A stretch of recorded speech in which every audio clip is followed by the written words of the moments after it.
वेदों में यह प्रश्न पूछा गया, यह धन किसका है?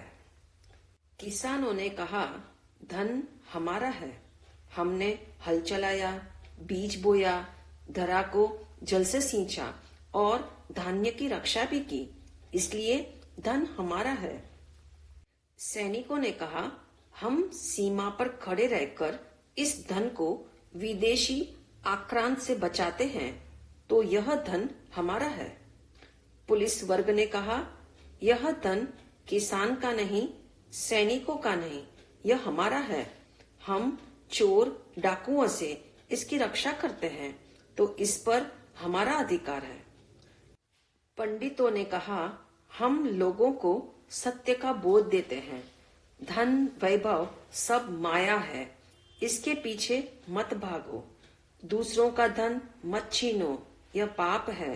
यूं हमारे उपदेश से धन की रक्षा होती है, इसलिए इस धन पर हमारा अधिकार है। अंत में जगत गुरु ने इस चर्चा का समुचित निर्णय सुनाते हुए कहा, इस पृथ्वी का शाश्वत सत्य यह है, धन दौलत सदा दानी की होती है। धन माल का सच्चा मालिक वह है जो धन की सिर्फ रक्षा नहीं बल्कि सदुपयोग भी करता है। संपत्ति का अर्जन, संरक्षण एवं अपने लिए उपयोग अनेक जन्मों में किया होगा, परंतु इस जन्म में तो उसका सदुपयोग करने का भगीरथ प्रयास करो। कभी सोचा, आज भी संसार में अधिकांश लोग ऐसे हैं जिन्हें बहुत थोड़ा धन मिला है। कतिपय ऐसे हैं जिन्हें थोड़े से कुछ अधिक मिला, तथापि बड़ी संख्या में वे लोग हैं जिन्हें कुछ नहीं मिला। उनके लिए बहुत कुछ करके आप धन के सच्चे मालिक बन सकते हैं। यदि आत्मा की केयर करना चाहते हो तो धन को शेयर करो।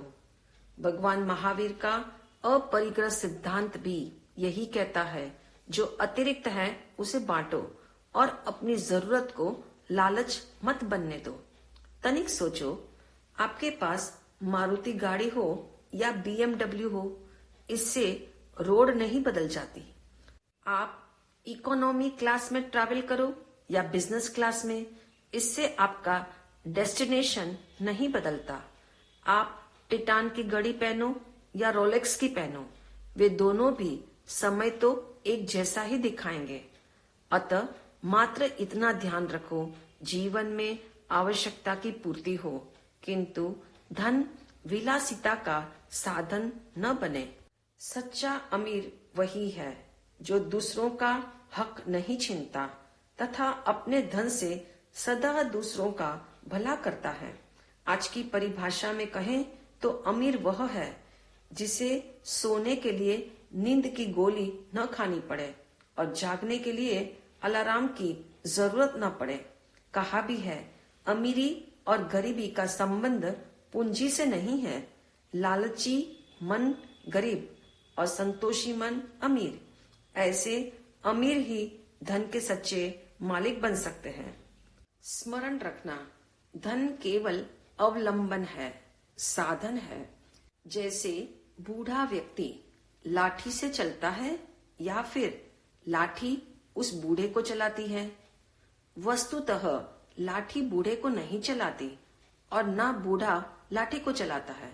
यदि वृद्ध में चलने की ताकत नहीं हो, गति करने की ताकत नहीं हो और लाठी को पकड़ने का सामर्थ्य भी नहीं हो, तो क्या फिर लाठी उसे चलाएगी? स्पष्ट है, बूढ़ा व्यक्ति लाठी को पकड़ता है और उसे चलाते हुए चलता है। लाठी वृद्ध को नहीं चलाती, वृद्ध लाठी के सहारे नहीं चलता, वह अपनी ताकत से चलता है। यदि यह बात भली भांति समझ आ जाए तो धन की उपयोगिता समझ आ जाएगी। कहीं ऐसा न हो कि अंतिम बेला में धन, सामग्री, साम्राज्य, सत्ता आपको उपहास भरे स्वर में यह कहे, क्या खूब हो, आपने तो अपनी सांसें फूंक फूंक कर हम में सांसें भर दी, किंतु तुम जा रहे हो और हम मजे से सांस लेते रहेंगे। इसलिए जीवन रहते हुए अर्थ और पदार्थ का पसारा घटाओ और एक श्वास का मूल्य जानो। सम्राट सिकंदर ने अपने अंतिम क्षणों में चिकित्सकों से कहा, मैं सब कुछ देने को तैयार हूँ, चाहे जितनी फीस लो, किंतु मुझे 24 घंटे और जिंदा रखो। मेरी अंतिम इच्छा यही है। दुनिया से विदा होने से पहले मैं उससे विदा लेना चाहता हूँ जो मुझे इस दुनिया में लेकर आई है। सिकंदर अपनी माँ से मिलना चाहता था, किंतु वहां तक पहुंचने के लिए 24 घंटों की जरूरत थी। चिकित्सकों ने सिर झुकाकर अपनी असमर्थता जाहिर की। अंततः सिकंदर ने कहा, चाहे मेरा पूरा साम्राज्य ले लो, किंतु मुझे एक दिन का जीवन दे दो। सारे चिकित्सक मौन थे, नजरें सबकी नीची थी। ऐसा नजारा देख सिकंदर के मुख से शब्द निकले, काश मुझे पहले पता होता। पूरा साम्राज्य देकर भी एक सांस नहीं मिलती तो मैं जीवन की ये अनमोल सांसें इस साम्राज्य को पाने के लिए व्यर्थ क्यों करता। अत्यंत विचारणीय है। 6 फुट का यह आदमी 3 लोक में राज्य करना चाहता है और अपनी बहुमूल्य सांसों को लाखों लोगों की सांसें खत्म करने में लगा देता है।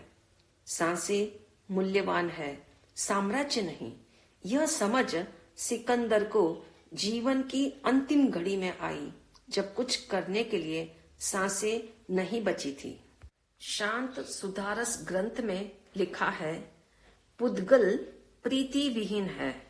उसे पाने, भोगने, टिकाने, सजाने या बढ़ाने में चाहे सारा जीवन लगा दो, किंतु वे तुम्हारी तरफ एक बार भी प्रीति से देखने वाले नहीं हैं।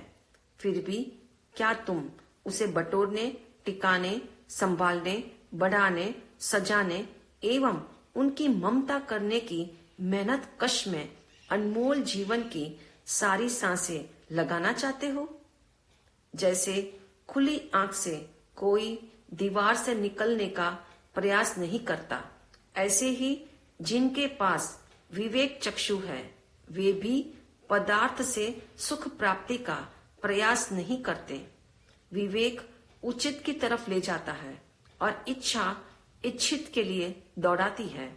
याद रहे, इच्छा मोहनीय कर्म से जागती है और विवेक आत्मा के अधीन है। इसलिए जो मात्र इच्छित करते रहेंगे वे उचित का स्पर्श नहीं कर पाएंगे। गौतम स्वामी जी ने भगवान महावीर के चरणों में जब अपनी सारी इच्छाएं समर्पित कर दी, तब उन्हें उचित का मार्ग मिला। इच्छा की मृत्यु होती है तभी धर्म की सच्ची शरण मिलती है। इसलिए उचित में एनर्जी लगानी हो तो इच्छित के मेन्यू कार्ड से ऑर्डर देना बंद कर दो। समस्त पदार्थ अचेतन है, चेतन केवल आत्मा है। सिर्फ इस चेतन को जानो और परिग्रह बुद्धि का त्याग करो। प्राय लोगों का यह प्रश्न है, अथक मेहनत से कमाया हुआ धन मुझे खुशी या संतुष्टि क्यों नहीं देता? इसका कारण स्पष्ट है। संपत्ति अर्जन के लिए जो पुरुषार्थ किया जाता है उसमें तन और मन दोनों का महत्वपूर्ण सहयोग है।